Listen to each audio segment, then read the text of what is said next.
एक minor ACL injury चाहे grade 1 हो या ग्रेड 2 हो, वो आपको सर्जरी की ओर लेके जा सकती है।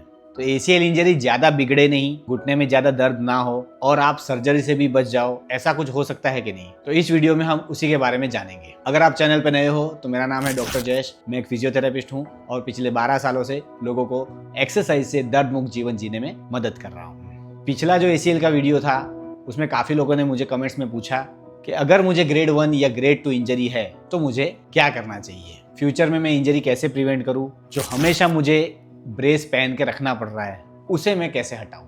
इसके बारे में जानने के लिए आपको शुरू से शुरू करना पड़ेगा। स्टार्टिंग में जब हमें कोई भी इंजरी होती है तो पहले उसका डायग्नोसिस अच्छे से होना जरूरी है। एक प्रॉपर फिजियोथेरेपिस्ट या ऑर्थोपेडिक के पास आप जाओ और उसका चेकअप कराओ, जो जरूरी स्कैन है वो कराओ। अगर उसमें आ रहा है कि मुझे ग्रेड 1 या ग्रेड 2 इंजरी है तो आप ये स्टेप्स फॉलो कर सकते हो। शुरू में सूजन या इन्फ्लामेशन कम करना बहुत जरूरी है, तो उसके लिए आप राइस मैकेनिज्म फॉलो कर सकते हो, जिसमें बर्फ लगाना होता है, घुटने को रेस्ट देना होता है और पैर को इमोबिलाइज करके थोड़ा इंक्लाइन एंगल पे रखना होता है। ये फेस कंप्लीट हो जाता है, उसके बाद हल्का हल्का दर्द काफी लोगों को रह जाता है। तो उससे बचने के लिए हमें इम्पैक्टफुल एक्टिविटीज कोई भी नहीं करनी है। रनिंग, स्विमिंग, ऐसी कोई भी एक्टिविटी हम कर रहे हैं तो उसे बंद करना है। ब्रेस शुरू में पहनना बहुत जरूरी है। ब्रेस पहनने से हमें स्टेबिलिटी फील होती है, क्योंकि एसीएल लिगामेंट का काम है स्टेबिलिटी प्रोवाइड करने का।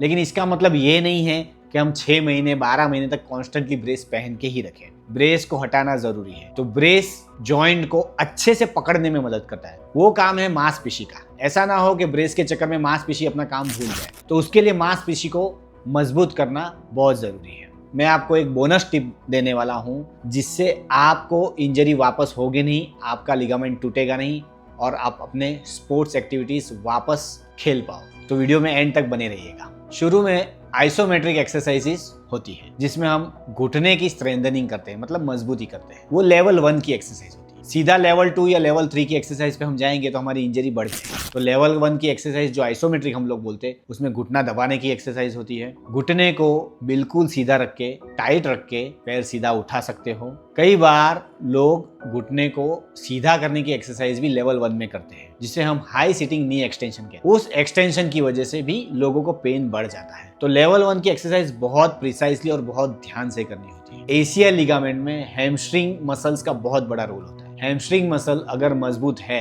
यानी घुटने के पीछे वाला मसल मजबूत है, तो हम इंजरी को आगे बढ़ने से रोक पाएंगे। तो हैमस्ट्रिंग का आइसोमेट्रिक भी होना बहुत जरूरी है। इन शॉर्ट, क्वाड्रिसेप्स और हैमस्ट्रिंग जो घुटने के आगे पीछे के मसल है, उसको पहले फोकस करना है और आइसोमेट्रिक एक्सरसाइज से लेवल 1 में उसको मजबूत करना है। घुटने के आसपास की एक्सरसाइज के साथ हिप मसल्स की एक्सरसाइज भी बहुत जरूरी है। तो आपको ग्लूटियल मसल की स्ट्रेंथनिंग भी करना जरूरी है। मतलब साइड लाइन अबडक्शन हो गया, क्लैम्पशेल हो गए।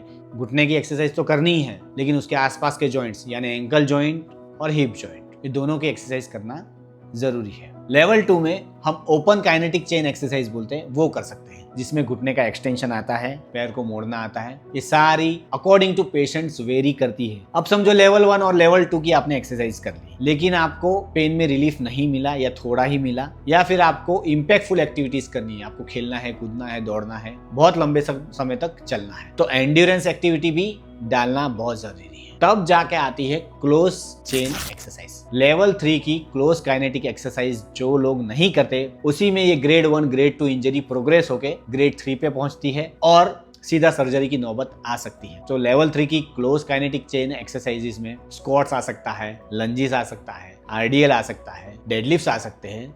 वो भी अकॉर्डिंग टू पेशेंट्स वेरी करता है, आपकी इंजरी के लेवल के अकॉर्डिंग वेरी करता है।